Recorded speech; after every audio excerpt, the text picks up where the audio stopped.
It's hard to talk about Firewatch without getting into some philosophical discussion of what a game is.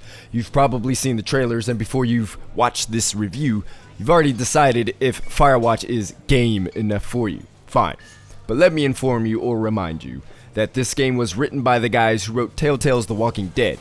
And if you have any positive vibes after playing that game, or non-game, then I'm happy to report back Firewatch brings similar vibes. It's gripping and, at times, emotionally distressful. You play as Henry, a regular guy who deals with real-life circumstances. There's no zombie apocalypse and the world isn't collapsing under the weight of politics and war.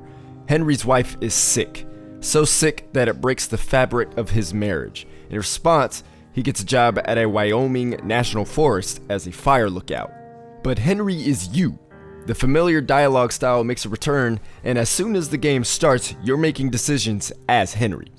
So it's your wife that's sick. What would you do with her? Do you fight for your marriage? Do you leave? The foundation of the game is your personal investment, and just like financial investments, the greater your investment, the greater your return. Once you're employed at the Shoshone National Forest, your only contact with humanity is the voice of your foul-mouthed but friendly boss, Delilah. She's in another watchtower, so you communicate with her through a radio comm. Campo Santo made it easy to invest yourself in the game because the dialogue and choices are so relatable.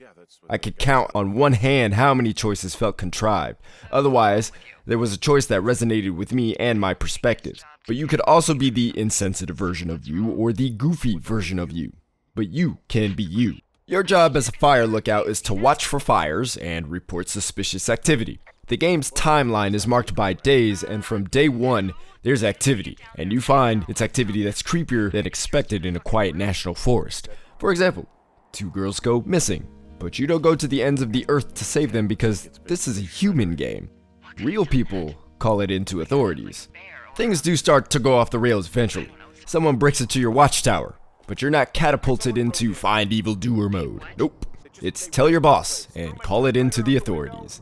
It's over time where the suspense picks up, and you don't know who you can trust, which is the suspenseful part because you're only talking to one person the entire game. Walking around the forest made my heart beat hard sometimes. There's so many instances where I felt a jump scare would come or something would pop out of the bushes. It's the same feeling you would have if you were walking through a forest and you didn't know what activities were happening or if someone was following you. And that sense is heightened by the very good sound design. I also wasn't sure if my dialogue choices were affecting my future. That's the biggest difference between The Walking Dead and this game. Choices aren't colored differently and there's no screen saying which choices will go into the next day. Just like life, what you said is what you said, and it's not until hindsight where you realize that a choice from a few hours back may have led to the situation you're in. I think it's an innovation on dialogue choices, but it's a double-edged sword. One of the paragraphs from Campo Santo's website describing Firewatch says, "You'll explore a wild and unknown environment, facing questions and making interpersonal choices that can build or destroy the only meaningful relationship you have. But you never know if your choices actually had impact on the outcome of the game. You also make decisions that have immediate negative effect, but many of them end up having little consequence. One time I pissed off Delilah and she walked away from her radio. Nothing happened to me during that time.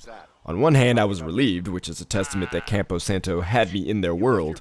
On the other hand, I wanted to see how far Campo Santo was going to take moments like that, and I think they could have taken situations further. With that said, even if your choices ultimately don't affect the outcome, the way Campo Santo makes you feel throughout the game is a demonstration that choices that don't have impact on the overall story can still grip the player and carry them to the end. What's clear is that once people finish the game, I can imagine a lot of discussion on how everything comes together and what it ultimately means. That's the sign of a good story. Firewatch looks absolutely gorgeous as well. Light rays shine magnificently through trees. In the right light, grass looks real, and shadows drape over the land just as it should. My mid-tier machine struggled with maintaining 60 frames per second on ultra settings, but still maintained a healthy 45 frames per second. With a few custom tweaks, the game ran at an extremely solid 60 frames per second without sacrificing much of the gorgeous detail. Anytime it dropped below 60, it seemed like it happened while the game was loading a portion of the map. There's not much to complain about in Firewatch. The dialogue is so relatable and the great voice acting makes it feel natural. It's absolutely gorgeous and performs smoothly. I would understand if you question the significance of the dialogue, but in order to question it, you have to play the game. And you absolutely should. Firewatch gets an 8 out of 10. Don't forget to subscribe to the Game Watcher YouTube channel, like on Facebook, and follow on Twitter.